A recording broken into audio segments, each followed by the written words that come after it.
कत्ल हुआ था, यही कोई 2 साल पहले। उस दिन भी मामूल की तरह अच्छी ड्रेसिंग की, माँ की दुआई ली, घर से निकला और अपने कांटेक्ट पॉइंट पर पहुंच गया। थोड़ी देर में बॉस ने ज्वाइन किया, रेगुलर वर्किंग की, कुछ ज़रूरी टास्क पूरे किए। अपने पर्सनल टेंशन्स और प्रोफेशनल टेंशन्स के साथ यूं तू दिन गुजर गया। जुमेरात का दिन था। मैं अक्सर जुमेरात की शाम अपनी कब्र से निकलकर कुछ देर सोग मनाता हूँ, दूर तन्हा निकल जाता हूँ। साथ वाली कब्रों के लोग गप्पे लगाते हैं, मस्तियाँ करते हैं, अच्छे लोग हैं। लेकिन मैं ऐसी महफिलों से जीते जी बेजार था, और वो कैफियत मुर्दा जिस्म में ऐसी पेवस्त होके रह गई कि अब मरने के बाद भी गोशा नशीनी पसंद है। मैं पेशे से मेडिकल रिप्रेजेंटेटिव था। बहन की शादी हो चुकी थी, कर्ज का अंबार सर पे था। घर बनाना था ताकि अम्मी अब्बू भाई की परेशानियां भी कम हो सके। इसलिए अपनी कुव्वत बर्दाश्त से ज्यादा बोझ अपने कंधों पे ले लिया, ताकि सबके बजाय सिर्फ एक बंदा परेशान हो। अपनी यही टेंशन्स, यही परेशानियां लेकर दूसरी शिफ्ट की वर्किंग में मसरूफ था, और मेरी मौत हो गई। पर मेरी आंखों के सामने जो हुआ उसे मैं अपनी जात के सामने भी नहीं दोहराता। भूलता तो हूं नहीं, इसलिए दूसरों की परेशानियों में, तकलीफों में शामिल होकर अपने दिल का बोझ हल्का कर लेता हूँ। क्योंकि अपनी परेशानी या दुखों का सोचूं तो तकलीफ शिद्दत इख्तियार कर लेती है, और वो भी ऐसी जैसे सिर ज़मीन जिस्म दोज़ख की आग में झुलस रहा हो।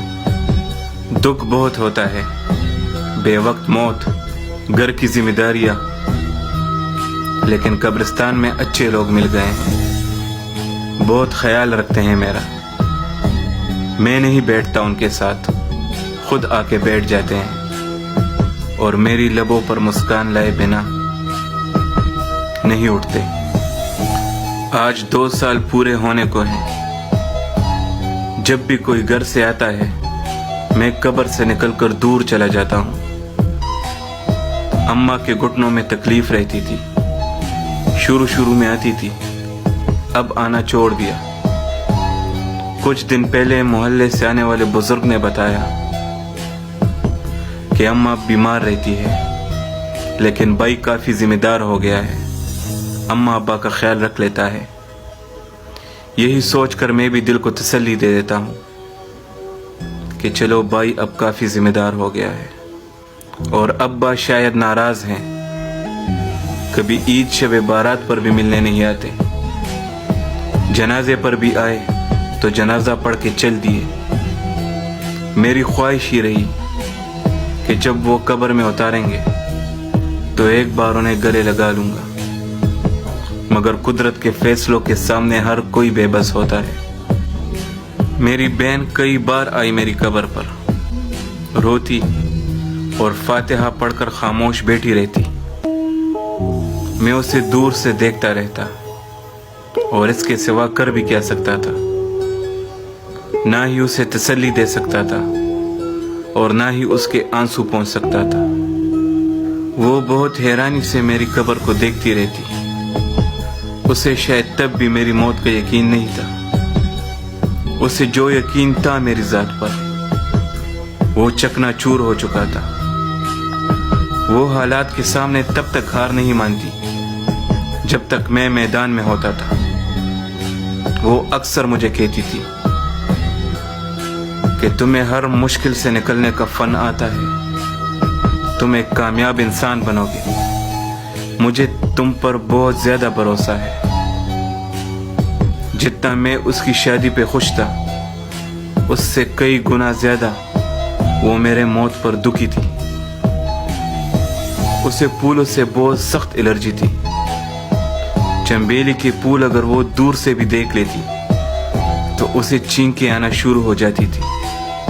पर अब मेरी मौत के बाद सबसे ज्यादा चंबेली के फूल मेरी कब्र पर पड़े रहते हैं।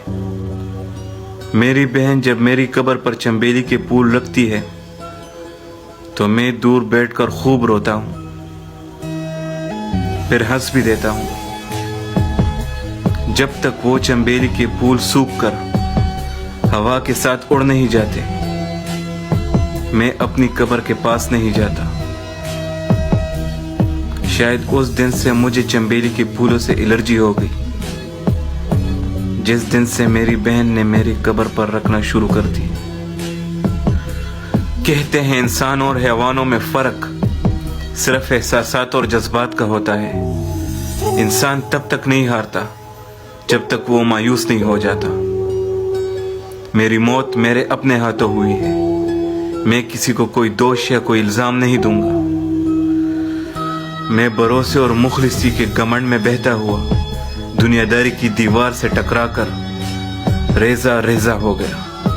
मैं भूल गया था कि इस दुनिया में जीने के लिए अपनी जात का सोचना पड़ता है। मैं भूल गया था कि ये दुनिया खुद गर्जी और खुद परस्ती के मेलों से आबाद है।